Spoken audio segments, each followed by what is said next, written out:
जय हिंद दोस्तों। आज के इस क्लास में हम लोग प्रॉफिट एंड लॉस के महत्वपूर्ण प्रश्नों को करने वाले हैं और बहुत ही सिंपल तरीके से करेंगे। और ये पूरा क्लास करने के बाद आपको लगेगा कि हाँ, प्रॉफिट एंड लॉस के क्वेश्चंस अब बनने लगे हैं, कम समय के अंदर बनने लगे हैं, क्योंकि आप तब तक इनका कॉन्सेप्ट अच्छे से सीख पाए होंगे, ट्रिक्स अच्छे से सीख चुके होंगे। आइए तो क्लास को शुरू करते हैं। क्लास में शुरू से अंत तक आप लोग बने रहिएगा। पहला जो प्रश्न दिया गया है, बहुत आसान सा प्रश्न पहले लेकर आए हैं, बहुत सिंपल सा प्रश्न है, ये बेसिक सा क्वेश्चन है। कह रहा है कि नामिता ने एक सेल फोन 2575 रुपये में खरीदा और उसे 12% के लाभ पर बेच दिया। विक्रय मूल्य कितना होगा? अब यहाँ पर कुछ छोटा सा कॉन्सेप्ट आप जान लीजिए कि जो सीपी होता है, इसमें 3-4 चीज़ें होती हैं। सीपी हो गया, एसपी हो गया, और आपका प्रॉफिट हो गया और लॉस हो गया, है ना। प्रॉफिट कब होता है? जब क्रय मूल्य यानी कि सीपी कम हो और विक्रय मूल्य ज़्यादा हो, यानी कम में खरीदे और ज़्यादा में बेचे, तो जाहिर सी बात है प्रॉफिट होगा, वहाँ पे लाभ होगा। लेकिन अगर ज़्यादा में खरीद रहा है और कम में बेच रहा है तो वहाँ पे उसको लॉस हो जाएगा, है ना। अब यहाँ पर बात ये आती है कि अगर परसेंटेज वैल्यूज़ की बात की जाए तो जो क्रय मूल्य है यानी कॉस्ट प्राइस जो है सीपी, ये इसको ध्यान रखिएगा, ये हमेशा कितना होता है? 100% के बराबर होता है। इसमें अगर प्रॉफिट हो रहा है तो कुछ परसेंट प्रॉफिट होगा, तो विक्रय मूल्य इसमें जुड़ के आएगा प्रॉफिट, ठीक है। जैसे यहाँ पे 12% का प्रॉफिट दिया है तो हमारा जो सेलिंग प्राइस होगा 100% का खरीदा और 12% उस पर प्रॉफिट हो गया, तो सेल कितने में किया होगा? 100 + 12 यानी कि 112% में। लेकिन अगर लॉस परसेंट दिया होता आपको तो इस 100% में घटा देते तो हमारा सेलिंग प्राइस निकल जाता। क्लियर हो गई बात यहाँ पर? ठीक है। तो यहाँ पर अगर हम देखा जाए कि सेलिंग प्राइस कितना हो जाएगा, तो इस केस में सेलिंग प्राइस भाई 12% उसने प्रॉफिट लेकर बेच रहा है, तो 100% उसका ओरिजिनल प्राइस क्रय मूल्य हो गया, 12% प्रॉफिट, यानी कि बेचेगा कितने में? 112% में। ये परसेंटेज वैल्यू है किसकी? सेलिंग प्राइस की, है ना। अभी इसको रेशियो से लगाना भी आपको बताएंगे, पहले परसेंट से लगाना सीख लीजिए। अब ध्यान दीजिए, ये जो दिया गया है, ये क्या चीज़ दिया गया है? ये दिया गया है हमें क्रय मूल्य, इतने रुपए में खरीदा। तो डायरेक्ट एक तरीका बताते हैं। हमारे पास यहाँ पर जो 2575 रुपये दिया है, ये क्या चीज़ है? इसको देखिए कि ये क्या चीज़ है। सीपी है, कॉस्ट प्राइस है। तो जो ये है इसकी परसेंटेज वैल्यू इसके नीचे डाल दीजिए।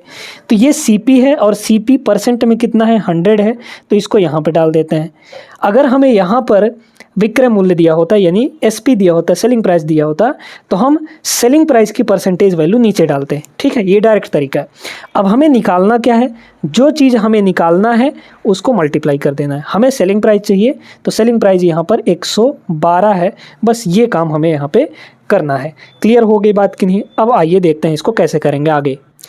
थोड़ा सा कैलकुलेशन के यहाँ पर दिक्कत है, तो कैलकुलेशन कई सारे तरीक़ों से आप कर सकते हैं। देखिए, अगर हम लोग 4 से दोनों को काट दें, यहाँ पर इसको भी 4 से काट देते हैं, तो ये कितना हो जाएगा? 4 दूना ये हो जाएगा 8, है ना। तो 25 चौके और 3, हाँ ठीक है, 28 बार में चला जाएगा। और 4 से इसको काटेंगे तो ये हो जाएगा 25। अब यहाँ देखिए, 25 से ये डायरेक्ट कट जाएगा, 25 से कम 25, फिर 0 और 25 × 75 मतलब 103 हो गया। 28 को 103 से मल्टीप्लाई कर लीजिए, है ना। तो कितना हो जाएगा? यहाँ पर 28 को 3 से अगर हम लोग मल्टीप्लाई करेंगे तो 8 × 24, लास्ट में तो 4 आएगा, है ना। या फिर देखिए यहाँ पे कितना हो जाएगा? 28 × कितना होगा यहाँ पे? 30, 30 × 90, 90 में 6 घटा दी 84, 28 × 84, 84 का हो गया 4, बचा 8, फिर 84 हो जाएगा, मतलब लास्ट में 84 आएगा आपका, 28 से कम 28, तो 2884, 2884 ऑप्शन नंबर डी इसका करेक्ट आंसर हो गया। क्लियर है? अब इसमें आप देखिए कि एक और तरीका जो रेशियो वाला तरीका है वो कैसे लगा सकते हैं हम लोग, है ना, उसको भी सीखना जरूरी है। देखते जाइए, यहाँ पर सबसे पहले इसको देखिए, अगर प्रॉफिट परसेंट दिया है या फिर लॉस परसेंट दिया है तो आप उनको बड़े गौर से देखिए, और जो परसेंटेज वैल्यू दी गई है उसकी फ्रैक्शन वैल्यू निकाल लीजिए।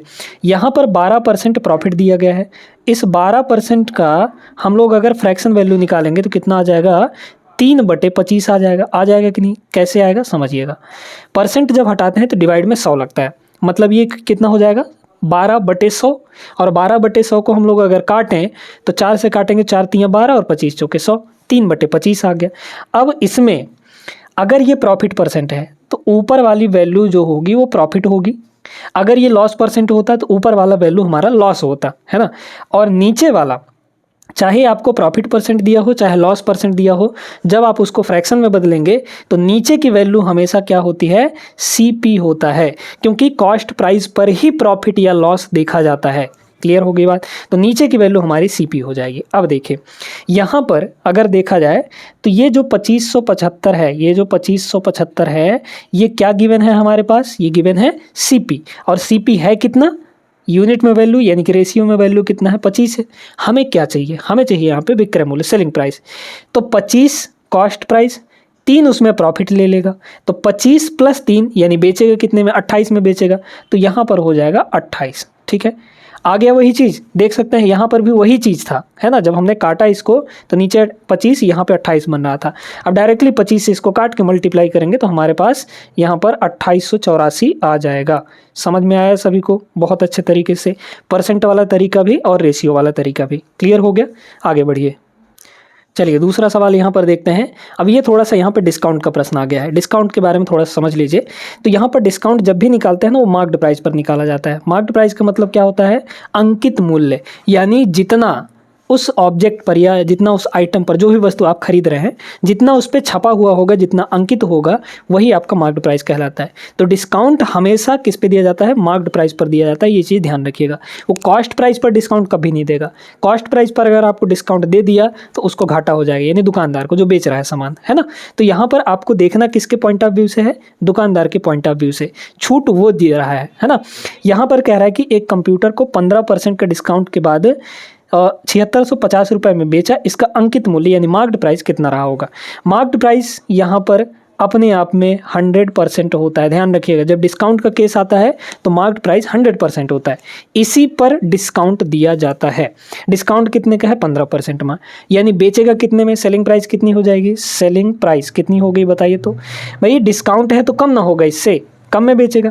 तो 100% का सामान था, 15% डिस्काउंट, यानी कितने में बेचेगा, 100 - 15 85%। तो यहाँ पर ये आपका आ गया 85%। ये क्या दिया गया है, 7650 रुपये में बेचा, ये सेलिंग प्राइस है। तो जो 7650 रुपये है, ध्यान से समझिएगा, 7650 रुपये जो है वो सेलिंग प्राइस की वैल्यू है। और सेलिंग प्राइस हमारे पास परसेंट में कितना है, 85। तो जिसकी ये वैल्यू है वो परसेंट वैल्यू नीचे लिख देंगे। अब हमें निकालना क्या है, मार्क्ड प्राइस, जो कि 100% है। तो 100% है तो 100 से मल्टीप्लाई कर लीजिए, ये क्या आ जाएगा हमारे पास, मार्क्ड प्राइस। क्लियर। अब इसको सॉल्व करना है सीधे सीधे। कैसे करेंगे सॉल्व, तो एक काम करते हैं हम लोग, यहाँ पे काट देते हैं 5 से। 5 से अगर काटेंगे तो ये हो जाएगा आपका 17, है ना, ये हो जाएगा 17। और इसको अगर 5 से काटेंगे तो कितना हो जाएगा, 15 × 5 = 75, है ना, बचा 1 तो फिर 15, तो 5 × 3 = 15 और ये 0 आ जाएगा। ठीक है, तो 17 नहीं हो 153, 17 से ये कट जाएगा, 17 नहीं हो 153 मतलब 90, 90 × 100 यानी कि 9000। तो 9000 is the correct answer, option number C. आगे बढ़िए नेक्स्ट। इसको देखें, ये भी एकदम बढ़िया प्रश्न है। रमेश ने अपनी बाइक को 16,384 रुपये में बेचा और 20% का नुकसान उठाया। ठीक है भैया, समझ गए, है ना। मतलब 20% का नुकसान उठा के इतने रुपए में बेच रहा है वो। क्लियर। 30% का लाभ प्राप्त करने के लिए उसे बाइक को किस कीमत पर बेचना चाहिए। अब यहाँ पर है थोड़ा सा दिक्कत वाला सवाल। अब आप सोच रहे होंगे कि सबसे पहले यहाँ पे कॉस्ट प्राइस आपको निकालना पड़ेगा, तो आप गलत सोच रहे हैं, आपको ऐसा नहीं करना पड़ेगा, डायरेक्टली ये सवाल हो जाएगा। कैसे, देखिए ये जो दिया गया है ये कब का विक्रय मूल्य है, जब उसको 20% का नुकसान हो रहा है, यानी कि लॉस हो रहा है। तो ये जो सेलिंग प्राइस है यहाँ पर 16,384 रुपये, ये जो सेलिंग प्राइस है ये कितने परसेंट की वैल्यू है भाई। बाइक की जो कॉस्ट प्राइस रही होगी वो 100% रही होगी, है ना, 100%। और वो 20% का नुकसान उठा रहा है, यानी कि हानि हो गया 20% का। तो बेच रहा है कितने में, कितने परसेंट में, 100 - 20 यानी 80% में। तो ये जो सेलिंग प्राइस है ये 80% की वैल्यू है। ठीक है। अब देखिए 30% का उसको लाभ लेना है तो किस कीमत पर बेचा जाना चाहिए। अब ये बताइए कि उसको 30% का प्रॉफिट लेना है, तो 100% कॉस्ट 30% प्रॉफिट, यानी बेचेगा कितने में, 130% में। तो मतलब हमें ये वैल्यू निकालनी है ना, 130% की वैल्यू निकालनी है। तो बस यहाँ पे 130 की मल्टीप्लाई कर देंगे, है ना। जिसकी ये वैल्यू दी गई है उसको नीचे डिवाइड करेंगे और जो चीज़ हमें निकालना है, जितने परसेंट की वैल्यू निकालनी है उसको बस मल्टीप्लाई कर देना है। ये डायरेक्ट तरीका यहाँ पर बताया जा रहा है। ठीक है। चलिए, तो 0 से 0 आपका ख़त्म हो जाएगा, है ना। और एक चीज़ यहाँ पर देखिए कि ये तो पक्का 8 से कट जाएगा और 13 से चीज़ें मल्टीप्लाई होंगी। अगर 13 से मल्टीप्लाई होंगी या फिर यूनिट डिजिट नहीं, यहाँ 4 यहाँ 4 यहाँ 4 है ना। तो 13 से कटने वाला कोई नंबर ढूंढ लीजिए या फिर डायरेक्टली मल्टीप्लाई करिए, हटाइए, ख़त्म करिए कहानी। देखिए 8 से अगर इसको काटेंगे तो 8 दूना 16, ठीक है। फिर यहाँ पर 0 आ जाएगा तो 8 चौक 32 और 6 बचा तो 8 अठाई 64, ये कट गया। 13 से मल्टीप्लाई करिए, 13 8 104 बचा 10, है ना। तो 13 चौके 52, 52 और 10 65, ये हो जाएगा आपका 2 बचा 6। तो फिर यहाँ पर 6 आ जाएगा और 13 दूना 26, 26 624, 26 624 ऑप्शन नंबर सी करेक्ट हो जाएगा। इतने सिंपल से प्रश्न आ रहे हैं और आप इनको भी नहीं लगा पा रहे हैं तो फिर आपकी तैयारी कमज़ोर है ना। इसलिए अच्छे से तैयारी करिए, चीज़ों को सीखिए, कॉन्सेप्ट सीखिएगा। आगे बढ़िए नेक्स्ट पे, ये भी देखिएगा। अब ये थोड़ा सा टाइप चेंज हो गया है और बढ़िया प्रश्न है। राम ने एक कुर्सी 7.5% के लाभ पर बेची। यदि इसने इसे 1430 रुपये अधिक में बेचा होता तो उसे 35% का लाभ हो जाता। यहाँ भी हो रहा था प्रॉफिट ही, लेकिन कम का प्रॉफिट हो रहा था। लेकिन अगर वो अपनी सेलिंग प्राइस बढ़ा देता तो उसे इतने % का लाभ होने लगता। कुर्सी का लागत मूल्य निकालना है। एक चीज़ दोस्तों आपको ध्यान रखनी है कि यहाँ पर जो CP है वो फिक्स रहता है ना। ध्यान रखिएगा इस चीज़ को। CP यानी कॉस्ट प्राइस जो है, ये चीज़ आपकी फिक्स रहती है। जब हम विक्रय मूल्य बढ़ाते हैं यानी सेलिंग प्राइस बढ़ाते हैं तो सेलिंग प्राइस बढ़ाने के हिसाब से ही प्रॉफिट % या फिर लॉस % घटता बढ़ता रहता है। समझ में आ गई बात कि नहीं। यानी कि अगर हम किसको बढ़ाएं, SP को अगर बढ़ा रहे हैं, SP सेलिंग प्राइस को अगर बढ़ा रहे हैं तो उस केस में प्रॉफिट हमारा बढ़ेगा। समझ में आ गई। तो यहाँ पर प्रॉफिट बढ़ रहा है, इतने % से इतने % हो रहा है। किसकी वजह से? सिर्फ और सिर्फ इस 1430 रुपये की वजह से, क्योंकि इतना ही सेलिंग प्राइस बढ़ गया है। ठीक है, तो हम % में देख लेंगे कि यहाँ से यहाँ कितना बढ़ा हुआ है ना। या फिर दूसरा तरीका एक और है, उसको भी हम लोग यहाँ पे डिस्कस करते हैं। चलिए देखते हैं, रेशियो वाला तरीका लगा लेते हैं। यहाँ पे लाभ कितना है? 7.5% का। अच्छा, इसको बदल लीजिए फ्रैक्शन में बदलेंगे तब तो रेशियो लगा पाएंगे। देखिए 7 दूना 14 1 15, ये 15/2 हुआ है ना, 15/2 हो गया। और इसका % हटाएंगे तो नीचे 100 लग जाएगा, है ना। थोड़ा काटिए 5 से, 5 तियाँ 15 और ये 5 से कटेगा तो 20 आएगा, 20 दूना 40 हो जाएगा। यहाँ पर ये हो गया 40, ठीक है। तो 3/40 हो रहा है। यहाँ पर इसका जो वैल्यू है वो 3/40 हो रहा है। अच्छा, इस प्रॉफिट % की भी फ्रैक्शन बताइए। 35/100 होगा, 35 और डिवाइड बाई यहाँ पर कितना हो जाएगा? 100 हो जाएगा। काटेंगे 5 से तो 5 सत्ते 35, है ना, और ये हो जाएगा 20 पंचे 100, मतलब 7/20 हो गया यहाँ पर। लेकिन एक चीज़ ध्यान रखिएगा, हमने आपको पहले ही बताया था कि जो नीचे वाला होता है वो कॉस्ट प्राइस होता है। यहाँ कॉस्ट 40 है, यहाँ कॉस्ट 20 है ना। बराबर करिए क्योंकि कॉस्ट फिक्स होता है। इसको 40 बना लेंगे। 40 बनाने के लिए क्या करना पड़ेगा? ऊपर नीचे 2 से मल्टीप्लाई, है ना। तो 14/40 हो जाएगा। कॉस्ट फिक्स हो गया। ये जो है ये यहाँ का प्रॉफिट है, ये जो है यहाँ का प्रॉफिट है। तो सेलिंग प्राइस कितना बनेगा? अब देखिए 40 + 3 43 हो गया। 40 और 14 कितना हो जाएगा? यहाँ पे 54 हो जाएगा, है ना। तो यहाँ पर जो सेलिंग प्राइस बना, आपको बहुत ध्यान समझा रहे हैं, 40 + 3 कॉस्ट प्राइस प्लस प्रॉफिट, ये सेलिंग प्राइस बनेगा। तो सेल कितने में हुआ यहाँ पे? या फिर डायरेक्ट आप देखिए यहाँ पे पहले एक चीज़ अच्छे से बता देते हैं ना। सेलिंग प्राइस कितना बना? 40 3 43 बना। यहाँ का सेलिंग प्राइस कितना बना? 40 + 14 यानी कि 54 बना। तो कितना सेलिंग प्राइस बढ़ रहा है? कितने यूनिट? देख लीजिए, 11 यूनिट बढ़ रहा है। यही 11 यूनिट किसके बराबर होगा? जो ये एक्चुअल में इतना बढ़ा हुआ है इसके बराबर, यानी 1430 रुपये के बराबर। ठीक है। या फिर अगर आपको एक कॉन्सेप्ट यहाँ पे बताया गया था कि जितना प्रॉफिट बढ़ेगा उसी के हिसाब से सेलिंग प्राइस बढ़ जाएगा। प्रॉफिट यहाँ पहले 3 हो रहा था, यहाँ 14 होने लगा। तो कितना प्रॉफिट बढ़ा है? यहाँ से यहाँ देखिए 11 बढ़ा है कि नहीं? 11 प्रॉफिट बढ़ गया है, तो उसी 11 यूनिट की वैल्यू ये हो जाएगी। यहाँ से भी 11 यूनिट की वैल्यू वही आई है। अब हमें क्या चाहिए? लागत मूल्य, जो कि लागत मूल्य कितना है यहाँ पे? कॉस्ट प्राइस 40 यूनिट, हमें 40 की वैल्यू चाहिए। काट लीजिए, कितना हो जाएगा? पहले तो 1 की वैल्यू निकालिए। 1 की वैल्यू कितनी होगी? 11 उधर जाके डिवाइड, तो 11 1 कम 11, 11 3 33, 130 आ गया। हमें 40 की वैल्यू चाहिए, तो 1 की वैल्यू अगर 13 है तो 40 की वैल्यू कितनी हो जाएगी? 40 × 130, है ना। तो 13 चौके 5200, 5200 इसका correct answer option number C होगा। तो ये भी एक बेहतरीन तरीका है। आई होप क्लियर हो गया होगा सभी को। अगला प्रश्न ये रहा दोस्तों आपके सामने। इसमें बोला गया है कि एक मशीन को 20% लाभ पर इतने रुपए में बेचा गया। यदि इसे 45 रुपए में बेचा गया होता तो लाभ या हानि परसेंट कितना होता। ठीक है, बड़े ध्यान से यहाँ पर समझिएगा। ठीक है, ये सवाल है तगड़ा। अब इसको कैसे लगाएंगे देखते जाइए। यहाँ पर कह रहा है कि 20% लाभ पर इतने रुपए में बेच रहा है, मतलब अगर वो 20% प्रॉफिट ले रहा है तो उसका सेलिंग प्राइस इतना बन रहा है। साथ में अगर वो इतने रुपए में ही बेचता तो उसका लाभ या फिर हानि कितना होता, क्योंकि 48 रुपये में बेच रहा है, फिर यहाँ पर 45 रुपये में बेचने की बात कर रहा है, तो कम हो गया ना। अब कम हो गया तो क्या पता लॉस में पहुँच गया या प्रॉफिट में ही है, ये हमें पता करना पड़ेगा।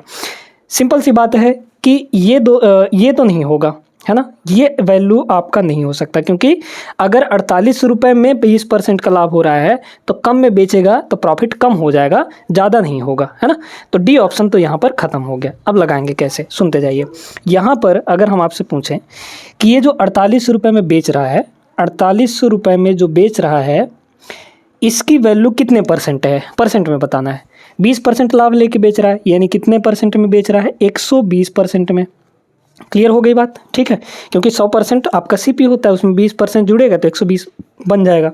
हमें देखना है कि इतने रुपए पर कितना हमारा परसेंट में सीपी बनता है ना। तो 45 रुपये पे, अब देखिए अगर 45 रुपये पे देखा जाए तो 48 रुपये पे तो इतना बन रहा था, मतलब 1 रुपये में कितना बनेगा, 120 डिवाइड बाई यहाँ पर कितना हो जाएगा 4800, है ना, इतना हो जाएगा। और हमें चाहिए कितना, 4500, तो मल्टीप्लाई यहाँ पर 4500 कर देंगे, है ना। अब देखिए तो इतने परसेंट यहाँ पर आ जाएगा, इतने परसेंट आ जाएगा इसकी वैल्यू। अब देखा जाए यहाँ पे काटा जाए तो 2 जीरो से ये 2 जीरो आपके ख़त्म हो जाएंगे, है ना। 12 एक कम 12 मतलब 10 और 12 चौके 48, ये हो जाएगा, है ना। तो 450/4 आ जाएगा। तो 450/4, या फिर एक काम करिए 2 से काट लीजिए, ठीक है, या फिर डायरेक्टली करिए ना, ऊपर हो जाएगा 450 डिवाइड बाई यहाँ पर 4 हो गया, है ना, और इतने परसेंट आ जाएगा। अब इसको काटिए तो 400 मतलब डिवाइड बाई 4, तो 100% तो पहले ही बनेगा, और 50 डिवाइड बाई 4 करेंगे तो 12.5 और होगा, यानी कि 112.5 बन गया, 112.5। तो ये इसमें जो 100% है वो क्या है, सीपी है। उस सीपी से जितना ज़्यादा होगा वो आपका प्रॉफिट होगा, और 100 से जितना कम होगा वो लॉस हो जाएगा। तो 100 से यहाँ पर ज़्यादा हो रहा है इतने रुपए पर, तो यहाँ पर कितना ज़्यादा हो रहा है, 12.5% ज़्यादा हो रहा है, मतलब प्रॉफिट है 12.5% की। बस आ गया ऑप्शन नंबर ए, ख़त्म।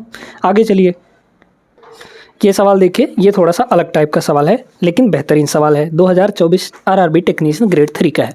यदि एक अलमारी के विक्रय मूल्य को 2 गुना किया जाए तो लाभ 3 गुना हो जाता है, प्रारंभिक लाभ प्रतिशत क्या होगा। ध्यान से समझिएगा यहाँ पर, है ना। तो यहाँ पर क्या कह रहा है कि विक्रय मूल्य को 2 गुना किया गया तो लाभ 3 गुना हो गया। ध्यान से इस चीज़ को, इस स्टेटमेंट को पढ़ना है ना। एक चीज़ आपको पहले ही बता चुके हैं कि जो कॉस्ट प्राइस होता है ये आपका कांस्टेंट होता है, मतलब फिक्स होता है ना। कॉस्ट प्राइस क्या हो जाएगा, फिक्स हो जाएगा। जब कॉस्ट प्राइस फिक्स हो जाएगा तो जिस हिसाब से विक्रय मूल्य बढ़ेगा उसी हिसाब से आपका लाभ भी बढ़ जाएगा, यानी जिस रेशियो में आपका विक्रय मूल्य बढ़ेगा उसी रेशियो में हमारा क्या हो जाएगा, लाभ भी बढ़ जाएगा, है ना। देखिए पहले विक्रय मूल्य कितना, अच्छा विक्रय मूल्य को 2 गुना किया गया। स्टार्टिंग में मान लीजिए कि विक्रय मूल्य एसपी है ना, एसपी है, तो उस केस में प्रॉफिट पी हो रहा था। लेकिन हमने क्या किया, यहाँ पे विक्रय मूल्य को 2 गुना किया तो 2SP हो गया विक्रय मूल्य। इस केस में लाभ कितना हो जाएगा, 3 गुना हो जाएगा। तो लाभ को 3 गुना कर दीजिए, यानी कि 3P हो जाएगा, इसका 3 गुना हो जाएगा। अब इसमें कह रहा है प्रारंभिक लाभ प्रतिशत कितना होगा, इनिशियल लाभ कितना हो जाएगा, है ना। देखते हैं यहाँ पर, तो जिस हिसाब से हमारा सीपी बढ़ रहा है, सीपी कितना बढ़ रहा है, सीपी कितना इंक्रीज हुआ है, यहाँ से एसपी से 2SP हो गया, यानी बढ़ा कितना, 1 SP। ये जो बराबर होगा किसके बराबर होगा, यहाँ कितना बढ़ रहा है प्रॉफिट, है ना। तो P से 3P हो रहा है, यानी कि 2P बढ़ जाएगा, 2P बढ़ जाएगा। अब देखिए रेशियो निकाल लीजिए, तो अगर हम P को यहीं छोड़ें और SP को उधर ले जाएं तो P/SP। अच्छा इधर तो 1 बचा था, 2 नीचे आ जाएगा क्योंकि उधर मल्टीप्लाई में है, तो इधर आके डिवाइड हो जाएगा, 1/2 आ गया। देख सकते हैं कि प्रॉफिट 1 का हो रहा है और बेच रहा है 2 में, यानी कॉस्ट कितना हो जाएगा यहाँ पे, कॉस्ट भी 1 हो जाएगा। भाई अगर बेच रहा है 2 में जिसमें से 1 रुपये प्रॉफिट है तो मतलब कॉस्ट कितना रहा होगा, 1 रुपये हो रहा होगा, या फिर कॉस्ट जो होता है वो SP माइनस प्रॉफिट हो जाता है ना। तो 2 माइनस 1 करेंगे तो 1 आ जाएगा। तो 1 रुपये ये आपका कॉस्ट हुआ। हमें यहाँ पर प्रॉफिट निकालना है प्रारंभिक प्रॉफिट कितना था P, और P की वैल्यू है कितनी 1 है ना। तो प्रॉफिट हो गया 1 का किस पर, CP पर। CP हमारा क्या है, एक चीज़ और आपको ध्यान रखना है कि अगर लॉस निकाल रहे हैं या फिर आप प्रॉफिट निकाल रहे हैं परसेंटेज में, तो हमेशा डिनोमिनेटर में CP को रखना होता है ना। ऊपर तो हो गया प्रॉफिट, नीचे CP रखेंगे। CP कितना है, 1 का है तो नीचे हो जाएगा 1। इसको परसेंट में चेंज करना है तो 100% से मल्टीप्लाई कर देंगे, यानी सब कट कुटा के 100% का प्रॉफिट आ जाएगा। इनिशियल प्रॉफिट है ना, शुरू वाला जो प्रॉफिट है वो कितना आएगा 100%। ऑप्शन नंबर C यहाँ पर राइट आंसर हो गया। बहुत अच्छे तरीके से सारी चीज़ें आप लोग समझते हुए चल रहे हैं, आगे बढ़िए। चलिए अगला क्वेश्चन देखिए, उसी टाइप का है ना। यदि विक्रय मूल्य 3 गुना किया जाए तो लाभ 5 गुना हो जाता है। अच्छा 3 गुना किया गया है, 1 से 3 किया गया है, यानी कितना बढ़ा है, 2 बढ़ा होगा है ना। यानी कि विक्रय मूल्य जो है 2 SP बढ़ गया है। पहले SP था, अब डायरेक्ट लगाने की कोशिश कर रहे हैं क्योंकि एक बार ऐसा प्रश्न लगा चुके हैं। 2 SP SP था तो 3 गुना हो रहा है, यानी कि 3 SP हो रहा है। तो बढ़ा कितना, 1 SP से 3 SP होना मतलब 2 SP बढ़ गया है। ये जो बराबर होगा किसके बराबर होगा, यहाँ पे लाभ कितना बढ़ा है वो देख लीजिए। लाभ 1P से 5P हो रहा है क्योंकि 5 गुना हो रहा है, तो कितना बढ़ा है, 4P बढ़ गया है, यानी कि यहाँ पर 4P हो जाएगा। तो हमें यहाँ पर लाभ प्रतिशत निकालना है ना। सीधी सी बात है, सिंपल सी बात है। यहाँ पर देख लीजिए कितना हो जाएगा, तो P और डिवाइड बाई यहाँ पर SP हो जाएगा इज इक्वल टू यहाँ पर 2/4 है ना। 2/4 का मतलब 1/2 ही होता है, तो फिर वही केस बन गया है ना। यहाँ से CP वही 1 के बराबर आ जाएगा है ना। तो जब एक CP और एक प्रॉफिट ले रहा है मतलब 100% का प्रॉफिट हो रहा है ना। तो सेम क्वेश्चन बन गया पिछले वाला ही। तो प्रॉफिट परसेंट यहाँ पर कितना आ जाएगा, 1 का प्रॉफिट किस पर, 1 पर ही। तो 1 पर 1 का प्रॉफिट मतलब 100% की प्रॉफिट है ना। तो 100% की प्रॉफिट आ जाएगी। ऑप्शन नंबर B करेक्ट रहा। आगे चलिए बढ़ते हैं अगले प्रश्न पे। अगला क्वेश्चन देखिएगा, ये महत्वपूर्ण प्रश्न है। एक आदमी 680 रुपये में एक मोबाइल फ़ोन बेचता है और कुछ हानि उठाता है, ठीक है, ध्यान रखिएगा। यहाँ पर हानि उठा रहा है, इसको मान लेते हैं कि उसको जो लॉस हो रहा है वो L लॉस हो रहा है, ठीक है। यदि उसने इसे 1070 रुपये में बेचा होता तो उसका लाभ जो है, यानी कि अब जो प्रॉफिट हो रहा है वो पिछली हानि का 2 गुना हो जाता न्यूमेरिकली, है ना। न्यूमेरिकली जो हानि का डबल हो जाता वो उसका लाभ। मोबाइल फ़ोन का कॉस्ट प्राइस कितना होगा, ध्यान रखिएगा यहाँ पे। अब पहले वो क्या कर रहा है कि 680 रुपये में बेच रहा था, है ना। तो 680 रुपये में बेचने पर उसको कुछ ना कुछ लॉस हो गया। फिर यहाँ पे कह रहा है कि और यदि उसने इसे 1070 रुपये में बेचा, है ना, यानी कि विक्रय मूल्य बढ़ा के बेचा, तो उसको अब लाभ होने लगा। लेकिन लाभ कितना हो रहा है, पिछली हानि का डबल हो रहा है। पिछला हानि कितना था 12, तो यहाँ पर डबल या आपका क्या हो जाएगा, प्रॉफिट हो जाएगा। लेकिन एक चीज़ का आपको ध्यान रखना है, यहाँ पर ये न्यूमेरिकल वैल्यू है ना। आप सोचेंगे 2L देखेंगे तो डबल लॉस आपको दिखेगा यहाँ पे, जबकि डबल लॉस नहीं है, ये प्रॉफिट है। तो इससे बचने के लिए, इस कंफ्यूजन से बचने के लिए आप क्या करिए कि यहाँ पर इसके साथ माइनस लगा लीजिए, बस इतना सा काम है आपको, है ना। माइनस क्यों लगा रहे हैं, क्योंकि यहाँ पे ये लॉस को दर्शा रहा है इसलिए माइनस, और ये प्रॉफिट को दर्शा रहा है इसलिए इसके साथ प्लस लगा लेंगे, बस आपका इससे कन्फ्यूजन दूर हो जाएगा। अब क्या करना है, अब हम देख पा रहे होंगे कि यहाँ पर CP तो फिक्स है, कॉस्ट प्राइस फिक्स है। हम जितना विक्रय मूल्य बढ़ाएंगे उसी के हिसाब से हमारा प्रॉफिट बढ़ने लगेगा, है ना। तो यहाँ पर पहले प्रॉफिट हो रहा था -L का, या लॉस हो रहा था, एक ही मतलब है। प्रॉफिट -L का कहना या फिर लॉस L का कहना एक ही, दोनों का मतलब है ना। तो पहले प्रॉफिट हो रहा था इतना -L का, अब प्रॉफिट होने लगा +2L का, है ना। तो यहाँ जितना CP बढ़ेगा उतना ही यहाँ पर आपका प्रॉफिट बढ़ जाएगा, बस यही दोनों को आपको बराबर करना था। लेकिन कन्फ्यूज़न अभी भी है कि यहाँ पर हम देख सकते हैं कितना बढ़ा है, इसमें से इसको घटाइए तो कितना हो जाएगा, 0 में से 0 गया 0, है ना, और 107 में 68 चला गया, तो यहाँ पर कितना हो जाएगा, 17 में से 8 गया, ये हो जाएगा 9, और यहाँ पे 9 में से 6 गया 3 हो जाएगा, 390 हो गया, है ना। 390 जो बढ़ा है ये किसकी वजह से बढ़ा है, इसके वजह से बढ़ा है। अब यहाँ पर है दिक्कत, आपको यहाँ का डिफरेंस निकालना है। तो -L से +2L तक जाना, कितने का अंतर, 3L का अंतर है, ये नहीं कि सिर्फ 1L का अंतर है। कैसे निकालेंगे डिफरेंस? बड़ा कौन है? 2L है ना। छोटा कौन है यहाँ पर? -L है। अब इन दोनों का ना हमें डिफरेंस चाहिए, तो इस तरीके से होगा, ये माइनस माइनस प्लस हो जाता है, आप सभी जानते हैं। तो 2L + L यानी कि 3L हो जाएगा। डिफरेंस कितना आया? 3L का आ जाएगा दोस्तों। ये छोटे छोटे मिस्टेक्स मत करिएगा, नहीं तो सवाल आते हुए भी गलत हो जाएगा।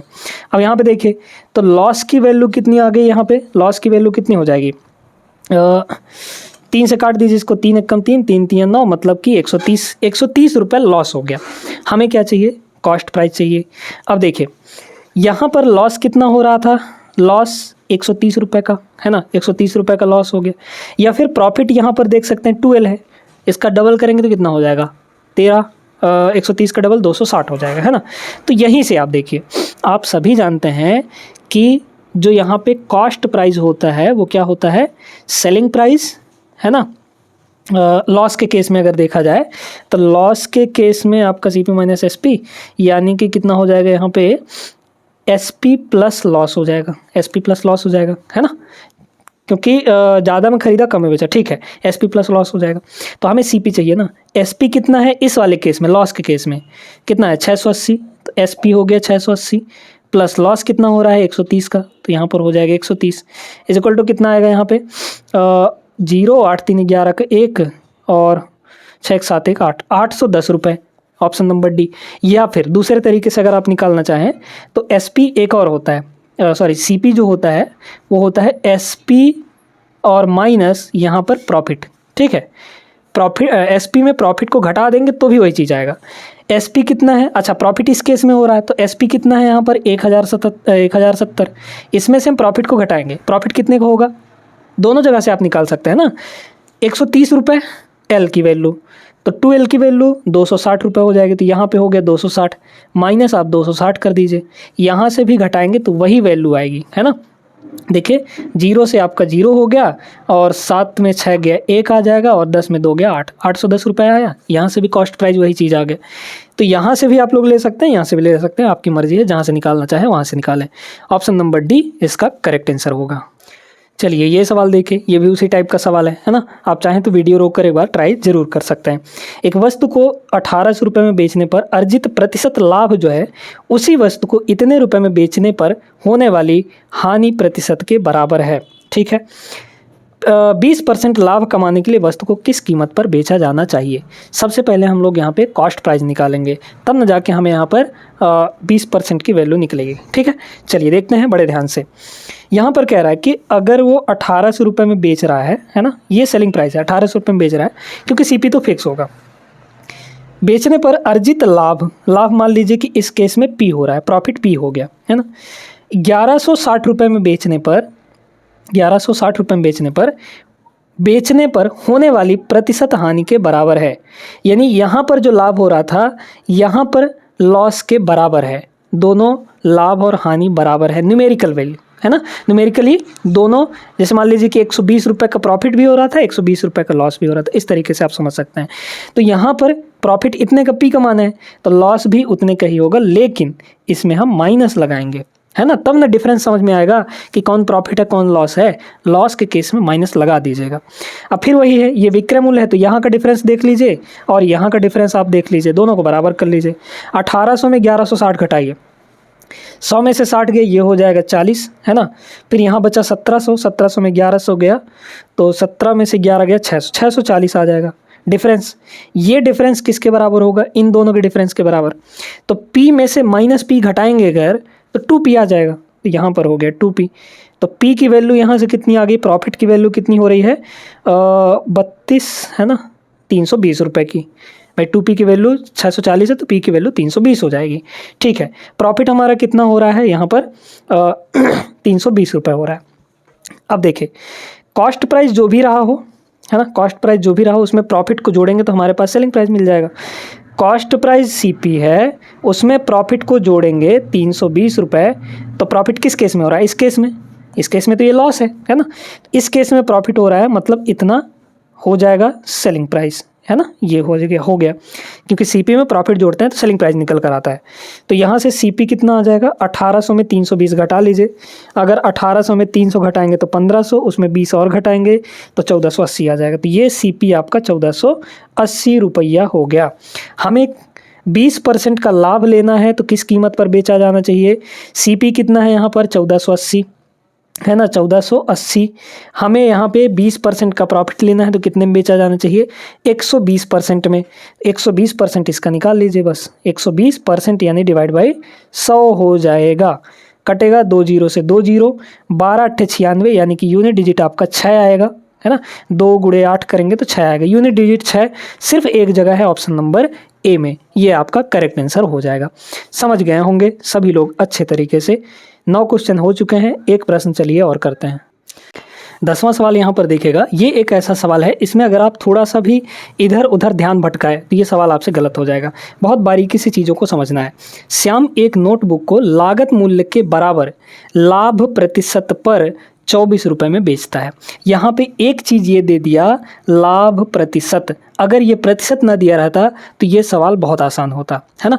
चूँकि लाभ प्रतिशत दे दिया है तो यहाँ पर है दिक्कत। देखिए कह रहा है कि एक नोटबुक को लागत मूल्य के बराबर लाभ प्रतिशत पर खरीदा, तो हम यहाँ पर इसका कॉस्ट प्राइस कुछ ना कुछ मान लेते हैं, है ना। कॉस्ट प्राइस मान लीजिए कि X रुपये है। तो भाई प्रॉफिट कितने का होगा, क्या इसी के बराबर होगा, नहीं, इसके परसेंट के बराबर होगा, यानी कि इसके बराबर X% के बराबर, है ना, क्योंकि यहाँ पे बोला है लाभ प्रतिशत के बराबर। 24 रुपये में बेचता है। सेलिंग प्राइस आपको दे रखी है, सेलिंग प्राइस आपको कितना दे रखा है यहाँ पर 24 रुपये के बराबर। अब दिक्कत क्या है यहाँ पे, देखिए जो सेलिंग प्राइस होता है प्रॉफिट के केस में क्या होता है, सीपी प्लस प्रॉफिट बराबर सेलिंग प्राइस, है ना। होता ये है कि सीपी और प्लस यहाँ पे प्रॉफिट, ये कितना बनेगा, सेलिंग प्राइस के बराबर बनेगा। ठीक है, ये तो न्यूमेरिकल वैल्यू 24 रुपये हमें पता है, ये भी न्यूमेरिकल वैल्यू है रुपए में है, तो सीपी हमारा X हो गया, प्लस प्रॉफिट कितना होगा रुपए में, क्योंकि हमारा यहाँ पे ये X% है, ये रुपए में नहीं है। रुपए में कैसे निकालते हैं भाई, प्रॉफिट क्या होता है, प्रॉफिट जो होता है वो सीपी का कुछ परसेंट होता है। तो सीपी मतलब X का मल्टीप्लाई कितना परसेंट, X%, यानी X डिवाइड बाई 100%। का मतलब क्या होता है, इतना। तो प्रॉफिट जो होगा रुपए में इतना हो जाएगा, यानी कितना हुआ यहाँ पे X² डिवाइड बाई 100, ये होगा रुपए में प्रॉफिट, यानी सीपी X का X% प्रॉफिट आएगा आपका रुपए में। तो प्रॉफिट यहाँ पर लिखेंगे X² divide by 100 is equal to SP कितना है यहाँ पे 24 के बराबर।